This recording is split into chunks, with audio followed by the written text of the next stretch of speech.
Welcome to Abhinav Bharat. నేను Lokesh. Recent గా Delhi airport లో ఫ్లైట్లు ఆలస్యం అవుతూ ఉన్నాయి. అసలు దీనికి కారణం ఏంటి, ఏం జరిగిందని చెప్పి ఒకసారి అనేది చూసుకుందాం. ఎయిర్ ట్రాఫిక్ కంట్రోల్ ఏటీసీ వ్యవస్థలో టెక్నికల్ లోపం వచ్చిందని చెప్పి నిపుణులు చెప్తున్నారు. ముఖ్యంగా automatic message switching system AMSS fail అయింది. ఇది ఫ్లైట్ ప్లాన్ డేటాను కంట్రోలర్స్ కి అలానే పైలట్స్ కు మరియు ఎయిర్లైన్స్ కూడా పంపుతూ ఉంటుంది. సిస్టమ్ ఫెయిల్ అయిన కారణంగా ఏటీసీ ఉద్యోగుల చేతిలో ఫ్లైట్ ప్లాన్ తయారు చేయడం ప్రారంభించారు. అంటే ఇది ఇంతకు ముందు ఆటోమేటిక్ గా పనిచేసే విధానాన్ని ఇప్పుడు పైలట్స్ ఎవరైతే ఉన్నారో వాళ్ళు మాన్యువల్ గా చేస్తున్నారు. మాన్యువల్ గా చేసేదాన్ని చాలా నెమ్మదిగా జరుగుతుంది. ఎంత ఆలస్యం అవుతుందో, ఇప్పటికే 100 నుంచి 200 ఫ్లైట్లు ఆలస్యమయ్యాయని సమాచారం ఉంది. సాధారణంగా ఫ్లైట్లు 45 నుంచి 60 నిమిషాల ఆలస్యంతో బయలుదేరుతున్నాయి. ఇన్బౌండ్ మరియు అవుట్బౌండ్ రెండు రకాల ఫ్లైట్లు ప్రభావితమయ్యాయి. అసలు దీనికి ప్రభావం మరియు పరిష్కారం అనేది మనం ఒకసారి చూసినట్లయితే AAI airports authority of India మరియు డిఐఏఎల్ అంటే ఢిల్లీకి ఎయిర్పోర్ట్ కి సంబంధించింది సాంకేతిక బృందాల సమస్యను పరిష్కరించడానికి ఇప్పటికే పనిచేస్తున్నాయి. ఇప్పుడు మాన్యువల్ విధానంలో ఫ్లైట్లు ప్రాసెస్ అవుతున్నాయి. పరిస్థితి పూర్తిగా సరిచేయబడేంత వరకు ఆలస్యం కొనసాగుతూనే ఉంటుందని చెప్పి సమాచారం ఉంది. ప్రయాణికులు అసలు ఏం చేయాలి అంటే, ఇప్పుడు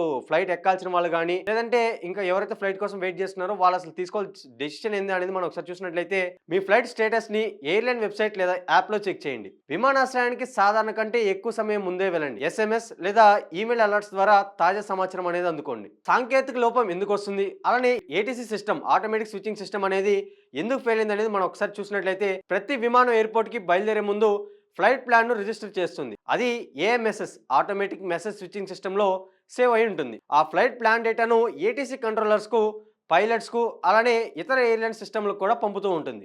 ఏటీసీ కంట్రోలర్స్ రాడార్, వాతావరణ సమాచారం ఉపయోగించి విమానాల మార్గాన్ని సురక్షితంగా మేనేజ్ చేస్తారు. అన్ని ప్రక్రియలు ఆటోమేటిక్ సిస్టమ్ ద్వారా వేగంగా జరుగుతాయి. అందువల్ల పెద్ద ఎయిర్పోర్ట్లో నిబంధనలు క్లియర్గా పాటించడం సులభం. సాంకేతిక లోపం ఎందుకు వస్తుంది, అసలు ఇందులో ఉన్న ఇష్యూస్ ఏంటి అనేది మనం ఒకసారి చూసినట్లయితే, ఇఫ్ ఇన్ కేస్ ఇది సాఫ్ట్వేర్ బగ్ అయితే సిస్టంలో చిన్న బగ్ ఉంటేనే ఏ మెసేజ్ ఫెయిల్ అయ్యి ఛాన్స్ చాలా ఉన్నాయి. ఇఫ్ ఇన్ కేస్ అది హార్డ్వేర్ సమస్య అయితే సర్వర్, రౌటర్, ఫైబర్ లైన్లో లోపం వచ్చిన డేటా అనేది అందదు. అతి ఎక్కువ లోడ్ అంటే ఎప్పుడైనా ఓవర్లోడ్ అయినప్పుడు కానీ, పెద్ద ఎయిర్పోర్ట్లో ఒకేసారి చాలా ఫ్లైట్లు ఉంటే సిస్టమ్ అనేది బాగా స్లో అవుతుంది. ఇలానే నెట్వర్క్ లేదా కమ్యూనికేషన్ లో లోపం, రాడార్, డేటా సింక్, వాతావరణ సమాచారం లింక్ రద్దు అయితే డేటా అనేది అందకపోతూ ఉంటుంది. అసలు దీనికి సొల్యూషన్ ఏంటి అనేది అసలుకి మనం ఒకసారి చూసినట్లయితే, ఒక చిన్న సాంకేతిక లోపం కూడా ఏటీసీ సిస్టంలో ఎక్కువ ఫ్లైట్ల ఆలస్యానికి దారితీస్తుంది. కాబట్టి ఢిల్లీ ఎయిర్పోర్ట్లో ఆలస్యం అనేది జరుగుతుందని చెప్పి సమాచారం ఉంది. తక్షణ చర్యలు అంటే ఇమీడియట్ యాక్షన్స్ ఎట్లా ఉన్నాయంటే, అక్కడ ఉన్న బృందాలు కానీ ఇప్పటికే పనిచేస్తూ ఉన్నాయి. మాన్యువల్ మోడల్ ఆపరేషన్ అంటే ఆటోమేషన్ పనిచేయకపోవడం వల్ల ఏటీసీ ఉద్యోగాలు ఫ్లైట్ ప్లాన్ చేతితో ప్రాసెస్ చేస్తున్నారు. ఇది ఆలస్యం తీస్తున్నప్పటికీ విమానాలు సురక్షితంగా పనిచేయగలవు. ఎయిర్లైన్స్ సమన్వయం అంటే ఇప్పుడు అసలుకి ఎయిర్లైన్స్ ఎయిర్ ఇండియా కానీ, ఇండిగో కానీ, స్పైస్ జెట్ కానీ మొదలైన ఎయిర్లైన్స్ ఏదైనా కానీ ప్రయాణికులకు ఫ్లైట్ స్టేటస్, ఆలస్యాల వివరాలు ఎస్ఎంఎస్ లేదా ఈమెయిల్ ద్వారా అందిస్తున్నాయి. సో మీరు కనుక ఈ ఫ్లైట్ ప్రయాణాన్ని మీరు ఇవాళ కానీ రేపు కానీ పెట్టుకున్నట్టయితే ఒక్కసారి మీరు ఆ ఈమెయిల్స్ కానీ ఎస్ఎంఎస్ కానీ ఒకసారి మళ్ళీ చెక్ చేసుకోండి.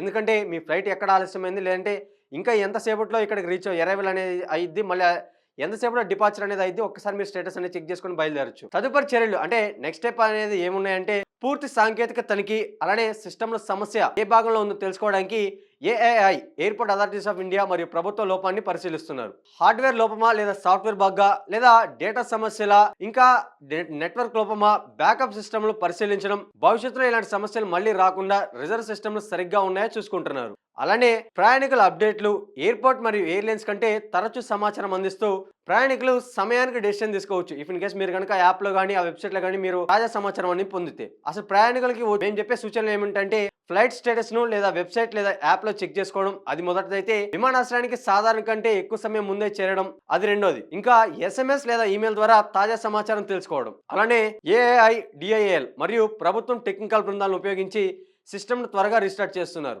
ఇంటరిజం మాన్యువల్ ప్రాసెసింగ్ ద్వారా ఫ్లైట్లు సురక్షితంగా నడుస్తున్నాయి. ఇప్పటికీ ఆలస్యమైంది ఏం లేదు కాబట్టి ఆటోమేటిక్ సిస్టమ్ ఫెయిల్ అయినా కూడా మాన్యువల్ గా ఫ్లైట్లు నడిపించడం వల్ల 1 గంట 2 గంటలు అని చెప్పి లేట్ అవుతుందని చెప్పి మనకి తాజా సమాచారం ఉంది. భవిష్యత్తులో ఇలాంటి సమస్యలు మళ్ళీ రాకుండా సిస్టమ్ రిజర్వ్ మరియు బ్యాకప్ ప్రోటోకాల్ ను సమీక్షిస్తున్నారు. విమానాశ్రయంలో ఇప్పుడు ప్రస్తుతం ఢిల్లీ ఎయిర్పోర్ట్ లో కానీ లేదంటే ఇంకా చుట్టుపక్కల ఏదైనా ఎయిర్పోర్ట్ లో కానీ దగ్గర కూడా ఎయిర్ ఫ్లైట్స్ అనేది లేట్ అవడం జరుగుతుంది. ఢిల్లీ ఎయిర్పోర్ట్ ఏదైతే ఉందో ఇప్పటికే విమానాలు అనేవి చాలా ఆలస్యంగా స్టార్ట్ అవుతున్నాయి, ఆలస్యంగా రీచ్ అనేది అవుతుంది. ఒక్క ఢిల్లీ ఎయిర్పోర్ట్ లోనే కాదు, ఇంకా చుట్టుపక్కల విమానాశ్రయాలు కూడా అహ్మదాబాద్ గానీ ఇంకా సమ్ అదర్ ప్లేసెస్ లో కూడా విమానాలు అని చెప్పి అరైవల్ కానీ డిపార్చర్ కానీ లేట్ అవుతూనే ఉన్నాయి. ఇప్పటికే 800 కంటే ఎక్కువ విమానాలు ఆలస్యం అయ్యాయి.